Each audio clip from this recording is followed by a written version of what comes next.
Baada ya siku kadhaa za mashambulizi yake bila mafanikio makubwa, hatimaye sasa Iran imeweza kusababisha uharibifu mkubwa nchini Israel baada ya makombora yake kupenya ngome za anga za nchi hiyo na kugonga maeneo kadhaa. Nguvu ya mashambulio ya Iran ilikuwa imepungua, ikionekana kuwa dalili ya mashambulizi ya anga ya Israel dhidi ya jeshi la Iran ilikuwa ni ndogo sana. Sasa serikali ya Israel ilikuwa imetangaza kulegeza masharti kutokana na baadhi ya vikwazo vilivyowekwa kwa sababu ya vita. Mashambulizi ya asubuhi ya leo yanaonyesha kuwa Iran bado ina uwezo wa kurusha makombora ya uwezo mkubwa na kusababisha madhara.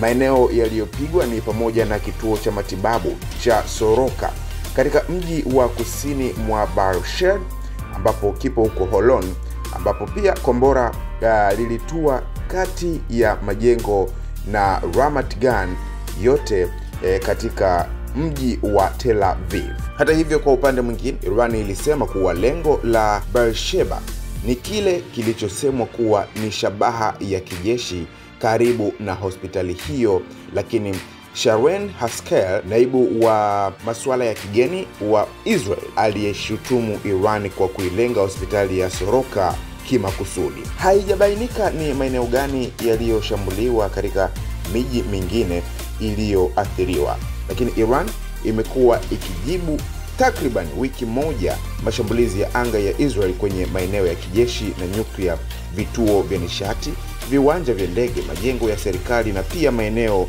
ya makazi. Iran imesema kuwa hivi ni vita vya uchokozi na kwamba ina haki ya kujilinda. Mtazamo wako kwa vipi? Maoni yako ni jambo la msingi sana. Niandikie chini ya video hii. Jina langu naitwa Jimson Natson.